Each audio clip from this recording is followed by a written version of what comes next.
ఉత్తరాదిపై పట్టు సాధించిన కమలం పార్టీ ఇక దక్షిణాది రాష్ట్రాలపై స్పెషల్ ఫోకస్ పెట్టింది.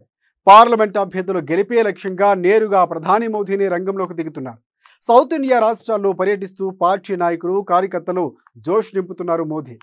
అయితే సౌత్లో ప్రాంతీయ పార్టీలతో కలిసి కాంగ్రెస్ బలంగానే ఉంది. ఈ నేపథ్యంలో కేంద్రంలో అధికారంలోకి వచ్చే పార్టీకి సౌత్ ప్రజలు తీర్పు కీలకం కానుంది. సార్వత్రిక ఎన్నికల్లో కీలకం కానున్న దక్షిణాది తీర్పు. సౌత్లో పుంజుకున్న కాంగ్రెస్ పార్టీ సౌత్లో సత్తా చాటేందుకు బీజేపీ కసరత్తు. దక్షిణాదిన ప్రాంతీయ పార్టీల హవా ఎక్కువ. దక్షిణాది ప్రజల తీర్పుపై అందరిలో ఉత్కంఠ. కేరళలో కొనసాగుతున్న కామ్రేడ్ల హవా.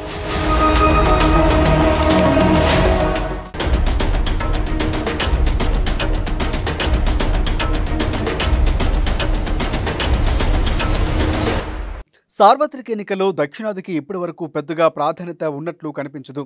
ఎప్పుడో ఎన్టీఆర్ హయాంలో తెలుగుదేశం పార్టీ లోక్సభలో అత్యధిక స్థానాలు ఉన్న పార్టీగా అవతరించి దాదాపుగా విపక్ష పాత్ర పోషించింది.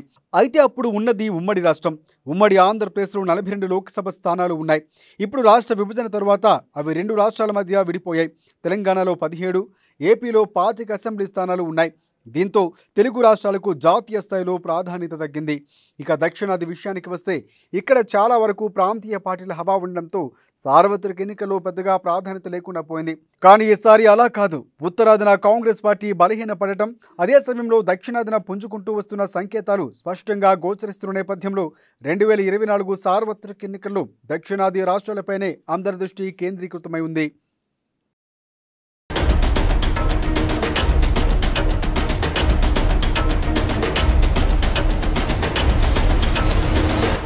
కాంగ్రెస్ పార్టీ ముక్త భారత్ అంటున్న బీజేపీకి ఇప్పుడు దక్షిణాదిలో కాంగ్రెస్ సాధిస్తున్న పట్టును దెబ్బతీయడం ప్రధాన టార్గెట్గా మారింది. అదే సమయంలో దక్షిణాదిలో పార్టీ బలహీనతను దక్షిణాదిలో అత్యధిక స్థానాల్లో విజయం సాధించడం ద్వారా భర్తీ చేసుకుని కేంద్రంలో అధికారం హస్తగతం చేసుకోవడానికి భాగస్వామ్య పక్షాలు ఆకర్షించాలన్న పట్టుదలతో కాంగ్రెస్ పార్టీ ఉంది.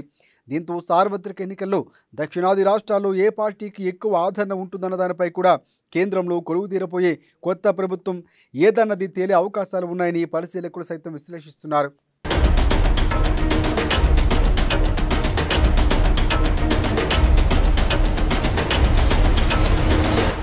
అందుకే తనకు పట్టు ఉన్న దక్షిణాదిపై సహజంగానే కాంగ్రెస్ పార్టీ ప్రత్యేక దృష్టి సారిస్తే కాంగ్రెస్ ముక్త భారత్ను సాకారం చేయలేకపోయినా దక్షిణాదిలో ఆ పార్టీ మరింత బలోపేతం కాకుండా చూడటమే లక్ష్యంగా బీజేపీ పార్టీ ఈసారి దక్షిణాది రాష్ట్రాలపై స్పెషల్ ఫోకస్ పెట్టింది. వాస్తవానికి దక్షిణాదిలో బీజేపీకి కర్ణాటకను మినహాయిస్తే చెప్పుకోదగ్గ స్టేక్ లేదని చెప్పాలి. ఇక కేరళ, ఏపీ, తెలంగాణ, తమిళనాడు కేంద్రపాలిత ప్రాంతం పుదుచ్చేరిలో ఆ పార్టీకి ఉనికి, ఓటు కూడా నామమాత్రమే. ఇటీవల కాలంలో తెలంగాణలో ఏదో మేరకు బలపడినట్లు కనిపిస్తూ ఉన్న అధికారంలోకి వచ్చేంత బలం కానీ ఓటు కానీ ఆ పార్టీకి లేదు. ఆయా రాష్ట్రాల్లో పొత్తుల ద్వారా ఏవో కొన్ని స్థానాలు పరిమితమవుతూ వస్తుంది. అటువంటి బీజేపీ ఇప్పుడు తెలంగాణలో ఒంటరి పోరు ద్వారా చెప్పుకోదగ్గ లోక్సభ స్థానాలు గెలుచుకోవాలన్న ధీమాతో ఉంది. తమిళనాడులో కూడా జయలలిత మరణం తరువాత చోటు చేసుకున్న పరిణామాలతో డీఎంకేకు ప్రత్యామ్నాయంగా ఎదగాలన్న ప్రయత్నాలు చేస్తుంది.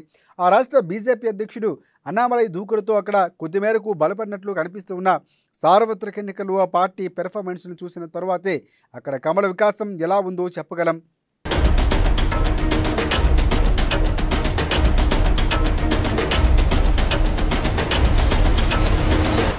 ఇక ఏపీలో బీజేపీ పరిస్థితి ఎక్కడ వేసిన గొంగలి అక్కడే అన్న చందంగా ఉంది.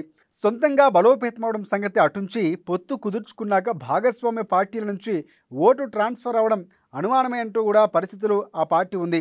ఇక కేరళలో ఇప్పటికే వామపక్ష ఆధిపత్యమే కొనసాగుతుంది. దక్షిణాది రాష్ట్రాల్లో బీజేపీకి చెప్పుకోదగ్గ బలం ఉన్న రాష్ట్రం ఏదైనా ఉందంటే అది కర్ణాటక మాత్రమే. ఆ రాష్ట్రంలో మాత్రమే బీజేపీ సార్వత్రిక ఎన్నికల్లో డబుల్ డిజిట్ స్థానాలు దక్కించుకోవాలన్న విశ్వాసంతో ఉంది. కాంగ్రెస్కు దక్షిణాదిలో పెరుగుతున్న పట్టుకు చెక్ పెట్టడమే లక్ష్యంగా బీజేపీ ప్రత్యేక దృష్టి సారించడంతో ఈసారి సార్వత్రిక ఎన్నికల్లో దక్షిణాది రాష్ట్రాలకు ఇంపార్టెన్స్ పెరిగిందని చెప్పాలి. అందరి దృష్టి ఈ రాష్ట్రాలపైకే మళ్లింది. ప్రతి రాష్ట్రం నుంచి లోక్సభలో కనీస ప్రాతినిధ్యం అన్న లక్ష్యంతో బీజేపీ పావులు కదుపుతోంది. మరి దక్షిణాది ఓటర్లు ఏ తీర్పు ఇస్తారన్నది వేచి చూడాల్సిందే.